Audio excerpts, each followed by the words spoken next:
अस्सलाम वालेकुम फ्रेंड्स। तो आज हम मार्केट स्ट्रक्चर के बारे में बात करेंगे। जैसे कि नाम से ज़ाहिर है, मार्केट की साहत को हम बयान करना चाह रहे हैं। ठीक है, मार्केट की साहत को देख रहे हैं। अब मार्केट स्ट्रक्चर में कौन कौन सी चीज़ें शामिल है, याद रहे कि आपको पता चल सके मार्केट एक अपवर्ड ट्रेंड में है, मार्केट एक डाउनवर्ड ट्रेंड में है, या मार्केट कंसोलिडेट कर रही है।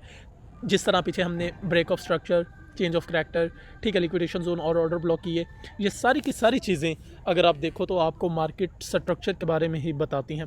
लेकिन मैं आपको एक ओवरऑल पहले छोटा सा हिंट दे दूं, फिर फर्दर इसको एक्सप्लेन करते हैं। लेकिन मैं शॉर्ट वीडियो में करूँगा, पार्ट 2 कर लूँगा, लेकिन फर्स्ट वीडियो जो हम वो शॉर्ट ही करेंगे।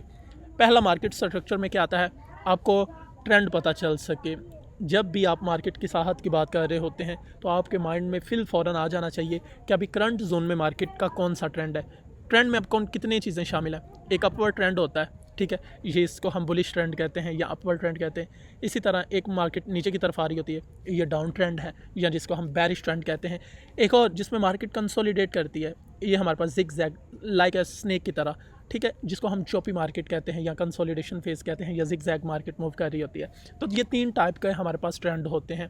तो बेसिकली जब आपने लाइव मार्केट को देखना है तो आपको मार्केट को देखते साथ पता चल जाना चाहिए कि मार्केट कौन से जोन में चल रही है। अगर मार्केट अपना हायर हाई ब्रेक करती जा रही है तो उसको आपने समझना है कि ये एक बुलिश ट्रेंड है। और इधर ही अगर मैं आपको थोड़ा सा वाज़ह करके बताऊं, जिस तरह ये देखें, अगर ये रिसेंटली हाई टूटता है तो इसी को ब्रेक ऑफ स्ट्रक्चर कहते हैं। फिर ये टूटता है ब्रेक ऑफ स्ट्रक्चर, ये टूटता है ब्रेक ऑफ स्ट्रक्चर, और ये क्या है इनके लोअर लो, ठीक है, और लोअर हाई। अगर आप बॉटम टू अपवर्ड मूव करते हैं तो लोअर हाई लो का एक अपवर्ड हाई बन रहा है। अगर आप ऊपर से नीचे की तरफ मूव करते हैं तो हायर लो आप इस तरह करके रिप्रेजेंट कर रहे होते हैं। और चेंज ऑफ करैक्टर कब होता है, जब मानो कि जो आपका एक अथेंटिक लो है प्रीवियस, वो ब्रेक होना शुरू हो जाए। तो जाहिर बात है यहाँ पर मार्केट क्या कर रही है, चेंज ऑफ करैक्टर कर रही है, मार्केट का एक ट्रेंड शिफ्ट हो रहा है, या दूसरे अल्फाज में इसको आप रिवर्सल भी कह सकते हैं। ये मैं आपको ऑलरेडी बता चुका हूँ।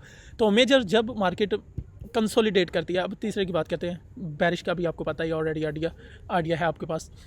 कंसोलिडेशन फेज़ में क्या होता है, जब मार्केट चोपी चल रही होती है, आपको पता है कि अक्सर इंस्टीट्यूशनल ऑर्डर जो होते हैं वो चोपी मार्केट में ही आते हैं, और चोपी मार्केट के बाद ही हमें एक बड़ा मूव देखने को मिलता है। या मार्केट अपसाइड की तरफ पंप कर जाती है या डाउन साइड डंप कर जाती होती है।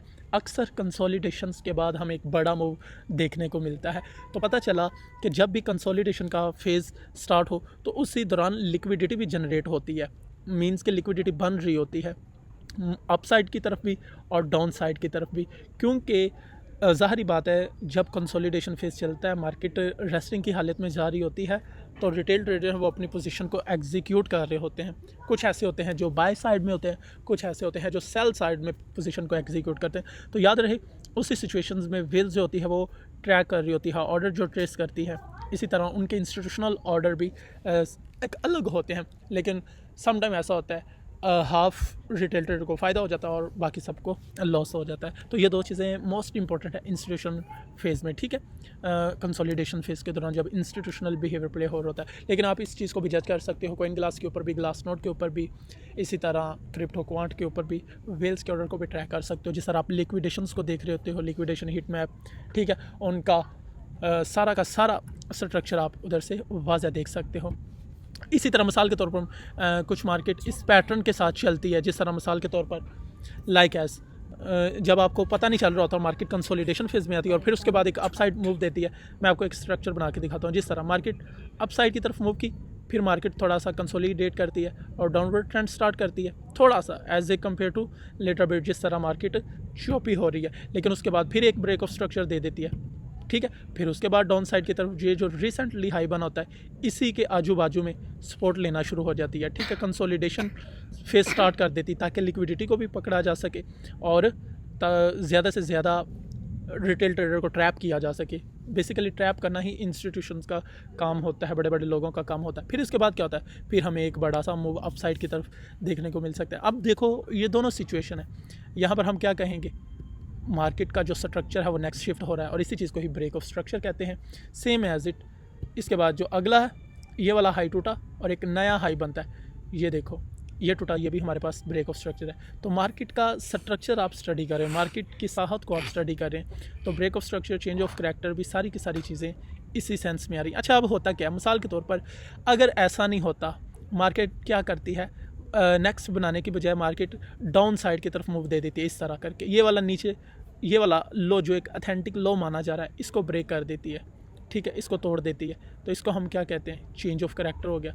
इसी तरह अगेन अगर इसी चीज़ में से जो इसने लेवल तोड़ा है उसको उसी जोन में सपोर्ट लेती है और ये वाला भी लो तोड़ देती है, तो ये हमारे पास क्या है, एक चेंज ऑफ करैक्टर। यहाँ पर क्या हो रहा है, चेंज ऑफ करैक्टर हो रहा है, CHOCH, जिसको हम चेंज ऑफ करैक्टर कहते हैं। लेकिन जब चेंज ऑफ करैक्टर हो तो फिर फ़ौरन सेल की ट्रेड एग्जीक्यूट नहीं करनी, उसका रीटेस्ट एंट्री का वेट करना है कि मार्केट उसी लेवल को दोबारा रीटेस्ट करने जाए। जब दोबारा रीटेस्ट करने जाएगी तो फिर हम सेल की ट्रेड जो है वो एग्जीक्यूट कर सकते हैं। अदरवाइज समटाइम ऐसा भी होता है इसी के ही अगल बगल में लिक्विडेशंस भी पड़ी होती है, लेकिन वो हम ऑर्डर ब्लॉक और कैंडल स्टिक का जो स्ट्रक्चर उसको देख के हम गैस करेंगे। तो ये देखो, ये मार्केट का सारा स्ट्रक्चर है, मार्केट की आप साथ को अंडरलाइन कर रहे हैं। तो जब आप ओवरऑल चार्ट के ऊपर ऐसा करें तो आपको पता चल जाना चाहिए। अब नेक्स्ट जो है वो पार्ट 2 में हम बात करेंगे, इस तरह वीडियो टू मच लेंथी हो जाएगी।